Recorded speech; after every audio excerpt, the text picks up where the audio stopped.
Business Insider put out an article that says the U.S. cities where renters are struggling the most.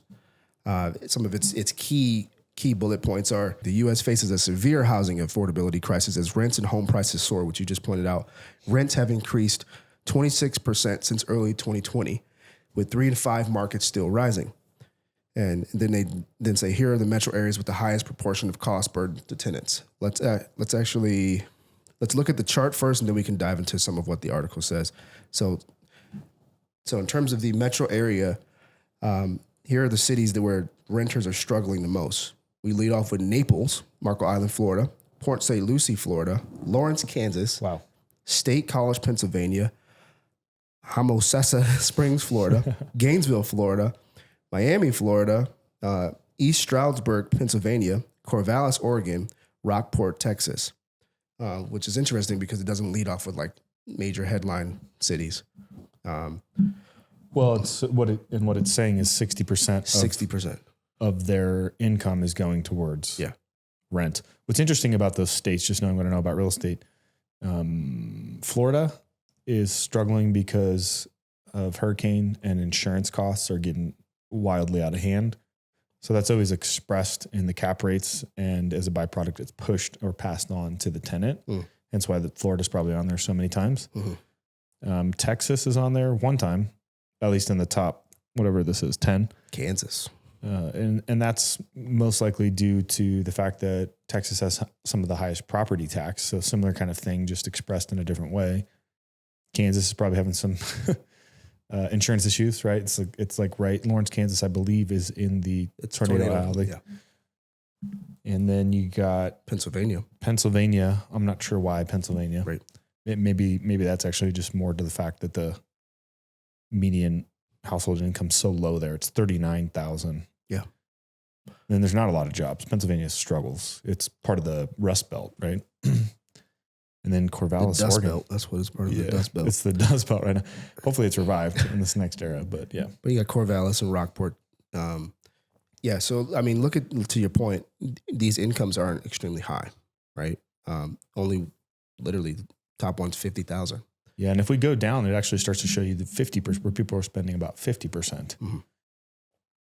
And so look at this. We got Stillwater, Oklahoma, Corvallis. I don't know how they get that one. How they're on there twice. I don't know either. Yeah, come on, guys. You're making us look bad. Selma, Alabama, Pullman, Washington, Othello, Washington, Port St. Lucie again. Auburn, Opelika, Alabama, Bloomington, Indiana, Athens, Clark County, Georgia, and then State College, Pennsylvania. I don't know how you get on there twice. Maybe it has to do with the median household income. Yeah, I guess. I don't think so, guys. I think they just tried to slip that in there or something. Maybe they wanted the shape to look the same, so they added some extra cities so it looked good on the website. But the point being, there's this cost burden that people have when they're renting, just like what we were just talking about with the cars. And so, yeah, I mean, if you stop and think about just business in general, you're talking about the renter as a customer, and so whenever there's an increase in cost that gets passed on to the end customer, the end user. It's been a little bit delayed because, most of these renters have 12-month agreements or contracts, leases. And so now we're catching up from previous years and the rent is being accelerated pretty aggressively. Right. There's also just a shortage of availability. So they're able to drive the rents a little bit higher than they probably normally would, right? Maybe you do a 3% or 5% increase, but we just saw that, things are increasing at 4x, right? So the rent increase could be pretty aggressive, and then you're left with, where do I go? And so you have to basically eat it.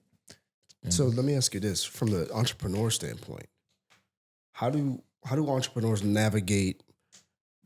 I don't know if navigating is the question, but when you think about people on your team that are renting, and maybe they're falling under this swelling bubble or the swelling umbrella, and they're feeling that it's hitting them.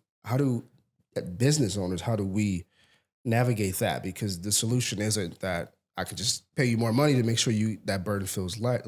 Most small business owners' biggest cost is their employee cost. Right. And then you tack on their tax burden that they have to carry on behalf of their employees. Then you tack on, they're being hit with rent increases. If they do have an office, the cost of doing business is going up as well. Right. And so I'm thinking from a leadership standpoint, how do entrepreneurs grapple with that and leading people through these tough unstable economic times that seem less favorable to people? And yeah, I don't know if I have the answer other than just talking to them openly and candidly and showing them the balance sheet and showing them what's actually happening behind the curtain. Because there's also this misconception, like, one, we don't talk about money, and two, I don't really show you what's happening on the P&L. But if everybody understands how they roll up into the bigger picture, it alleviates some of that anonymity burden, because in the absence of understanding, people will fill the void with negativity. And so we got to replace that negativity with information so they understand. But it's also always a good time to just go back, like what we're doing on several of our businesses right now is just reworking payroll costs, right? And trying to find areas where we can improve efficiency by way of getting our people to be able to handle more capacity, by rolling on tech that helps them do more work. We're spending money on things that drive revenue, like marketing, where people are not spending. We're reworking our insurance and trying to roll up and bundle all of our insurance in order to reduce our overall cost burden and bring as much money back to the bottom line. Payment processing fees. We're looking for ways to offload payment processing fees, which we pay a boatload in processing fees. New companies are coming up, but you have to be intentional and go out of your way to go looking for those things. I think sometimes we get caught in the trap of, oh, this is just the way that it is. I'm always going to pay payment processing fees. I already have the best payment processor. And there's a company out there right now I think they're called Kick Fees. I got to call with them tomorrow. And they have figured out how to reduce and remove as much payment processing fees as possible. So if you take that from 2% to 1%, it's pretty material when you're, doing 1, 2, 3, 5, 10 million, right? Right. Correct. So food for thought. Yeah. Food for thought indeed, man. But I think to answer your question, it's just radical transparency. Hey, here's what's going on. Here's where we're at. This is what we need to do. We're experiencing the same cost burden. We're all in this together. Yeah.